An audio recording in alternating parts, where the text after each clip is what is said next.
Did you see how much I was smiling? That was just chapter 2, and I laughed and smiled so many times.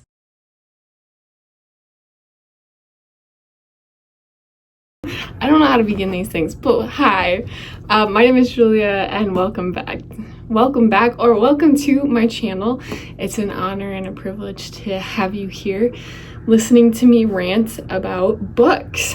And today's book, I've kind of flashed it occasionally already, is The Frugal Wizard's Handbook for Surviving Medieval England by Sanderson. It's a long title, but I'm super excited to read this. It's one of his secret project books.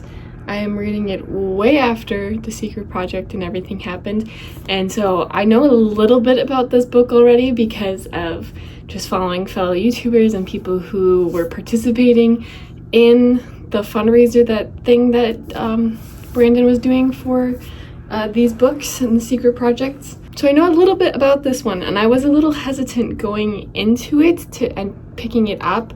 The only one of his secret projects that I normally bend to when I'm in a store and continually look at, which I'm hopefully probably going to pick up soon, is Tress of the Emerald Sea. And normally I don't gravitate towards this one because I'm a little hesitant, and I was a little hesitant because I know this one isn't people's favorites of his secret projects. It's people's least favorite. But I was in the bookstore, the other day, and I was looking for Sanderson, and they didn't have very many options in the bookstore that I was at, which was very disappointing. But one of their options was this one. I was specifically looking for Mistborn because I have a smaller Mistborn, but I want to get the larger paperback because my small one is falling apart. It was really standing out to me, and I was like, that actually looks really interesting. That's a really fun title. It seems like it'd be a really fun time, even if it wasn't people's favorites that they've read of Brandon Sanderson's. It still sounds like a fun time, and so I grabbed it. I took this one and a couple other books, and I sat down and I read the first chapter of all the books. And so I've already read the first chapter in this book. I obviously liked it the best. It was the most intriguing to me because I bought it and it's here now, and we're making a video about it because I don't think it's talked about enough. But immediately, I just want to jump into talking about it. Okay? Immediately, it gives me Hitchhiker's Guide to the Galaxy vibes, but wizard and medieval style. If that doesn't sound like a fun time, then who are you? Like, Hitchhiker's Guide to the Galaxy, mwah, one of my favorite movies and one of my favorite books. It's a great time. It's fantastic. And so that's the first impression that I got from the first chapter, and I'm like, sign me up. So I'm excited. So this video, it's going to be a little bit of a reading vlog. The Frugal Wizard's Handbook for Surviving Medieval England. Let's get started because I'm so excited.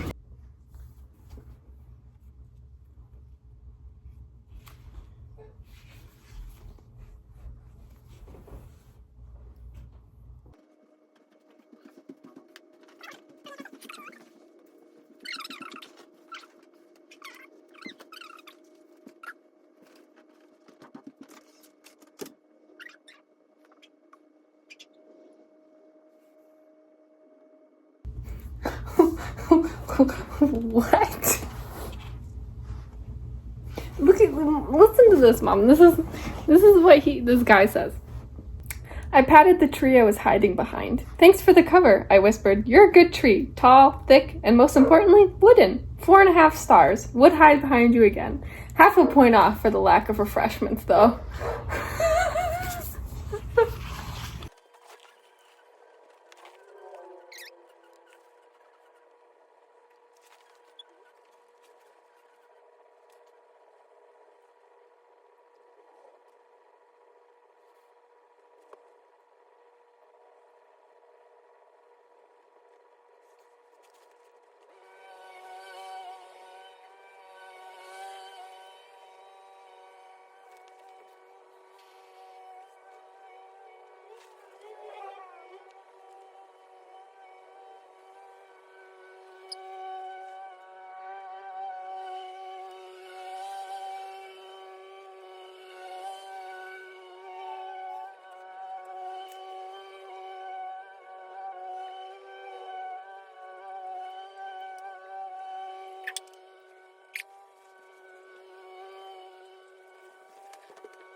Okay, so, did you see how much I was smiling? That was just chapter 2, and I laughed and smiled so many times. This guy is funny.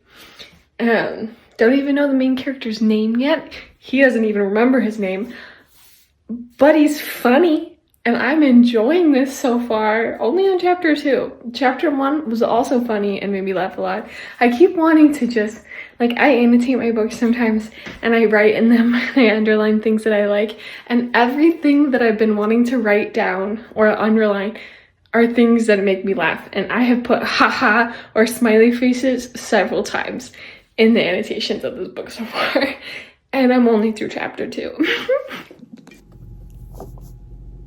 So I got to about 100 pages into this last night, and I'm still absolutely having a blast. I haven't read it today yet so far, and it's in the evening of today because I've been having a migraine all day. But I gotta say, I'm 100 pages in, and I am highly enjoying it still. Nothing has changed from my last little clip besides me being more in love with this book. I love the little frequently asked questions sections, and the little illustrations that they have with them.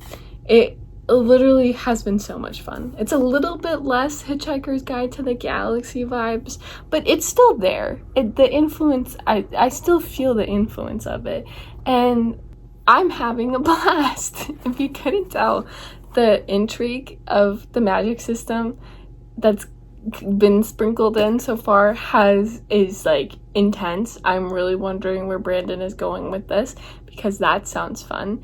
The mystery of who this guy is and what is he doing in medieval England, and just everything.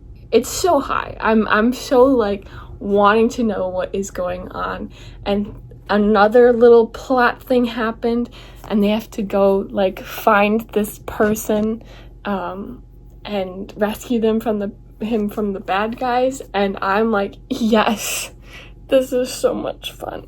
I'm having a grand time, and I'm highly enjoying it. Also, I'm listening to the audiobook while I read this, which might be another reason why I highly enjoy it, because it's narrated by Michael Kramer and Kate Reading, or Redding, however you say your last name.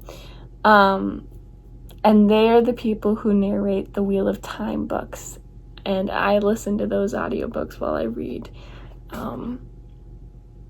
Wheel of Time. And so hearing their voices makes me already feel at home and super comfortable, because I just love them so much, and I love the Wheel of Time so much. And so it has a little bit of a head start because they narrate it, but I didn't start listening to the audiobook right away. I started reading it without the audiobook, and then my family started watching something, and I was like, this is distracting. So I put in the audiobook and was reading it at the same time. So when I found out it was Michael Kramer and Kate, I freaked out. I was like, yes, this gives it even more points. And I found out that Michael actually narrates a lot of Brandon Sanderson's books, which makes me very excited to listen to all of my Brandon Sanderson's books while I'm reading his books. Because I plan on going and reading Mistborn and also Trust of the Emerald Sea, and they're both read to you by Michael.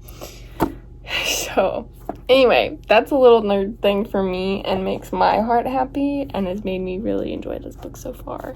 I have completed the Frugal Wizard's Handbook for Surviving Medieval England by Brandon Sanderson, and what a wonderful fun time it was for me. I think I was reading this book in the perfect time for me, because just of everything that I've been going through mentally, and just I needed a fun time, something that doesn't require a lot of brain power. That was a fun time. There is not a ton of substance to this plot or to the characters. It literally is in the category of like you know how Netflix has these like mass-produced movies that are like Red Notice and Murder Mystery, Uncharted, like all those fun adventure movies that have great humor, but there's not a ton of substance to it. That's what this book is. It is not going to be life-changing, but it's going to be a grand time, and I highly encourage you to read it if you just want to have some fun in medieval England and follow this little quest that these people go on. The main character is so funny to me. I was smiling throughout 90% of this book. It is definitely Brandon Sanderson humor, so if you don't like Brandon Sanderson humor, it's not for you, but it is for me. This is only the second Sanderson novel that I've actually ever read. And then I've read Warbreaker, but I listened to Sanderson's podcast, Intentionally Blank, and then I also listened to his BYU lectures on writing sci-fi and just on writing in general. And so I like Sanderson's humor, and I'm used to hearing it, and I thrive off his humor. He's so funny to me. And so reading this book, I'm like reading his little brainchild. It really does feel like Sanderson is just taking me along on this fun journey. His voice comes through so strong in this book. Like I said, it's so his humor. It's just like Sanderson is bringing me along for like a bedtime story. And it's just fun, quick, a quest that you can kind of connect to the characters. Like I connected to the main character a bit. The main character, you begin with him in a blank box type of story. He doesn't remember who he was or why he's there or anything, and he just has to come and find himself. And it was like very fun in that way, where he goes on a journey of self-discovery, kind of. It's more like he found himself along the way of all these different like quests that he has to go on. And then I found myself relating to the main character in the way that he doesn't want to let his past self define who he could be and his future self, and he's like, he wants to seize the day. As those who've read it might be watching this, that's for you. Carpe diem. It was lovely. I had a lovely time. Again, it's not that deep. This book is not that, it's not going to change your life. It is not, there's not a ton of depth to any of the characters or the plot. It's very just flatline, let's just have a grand time. And I did. Personally, I love this book so much. It's a 5-star read for me, because this came when I needed it most, because I was reading a lot of heavy books. Like I'm reading The Wheel of Time, and I'm reading just a bunch of other heavy books, and so like this came in clutch. I needed this break. The art in it is literally fantastic. So if you listen to the audiobook, I highly encourage you to at least go look at the art somewhere in this book. It is fantastic. It's so cool.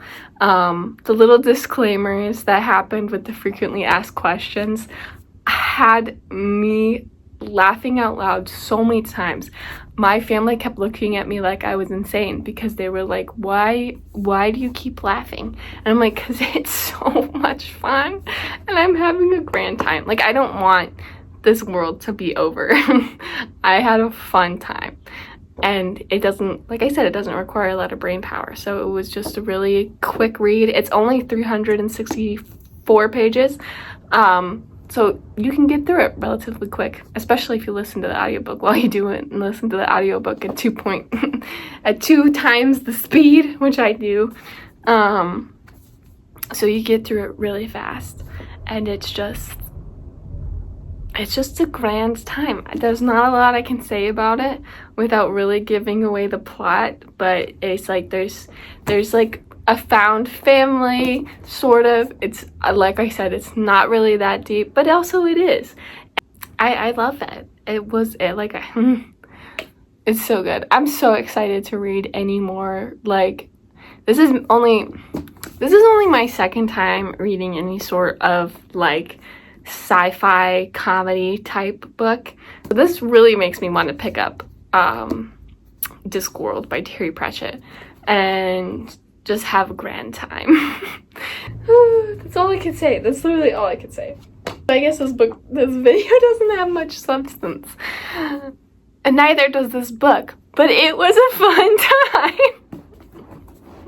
I just want to spend the rest, like, it's just, I think it's going to be a comfort read. I think, and it was a comfort read for me. I think I'm probably going to be rereading this book eventually when I want another comfort read, or to just have a grand time, because it was so much fun. It's so my humor, and I loved it so much.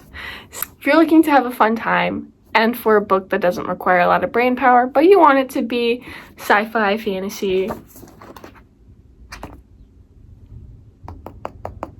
read this. It's not a normal Brandon Sanderson book. Do not go into it thinking that way. It is so much fun, though. That's it for today's video, I guess. If you like this video, please give it a big thumbs up and subscribe. I want to hear your thoughts on it. If you've read this book, please let me know down below. I would love to chat about it. If there's any other books like this that you've read and would like me to read, please let me know, because I want to get more into the comedic sci-fi realm. It was an absolute blast for me, so I'm very excited to pick up anything else that resembles this. Yeah, I'm gonna go read another book.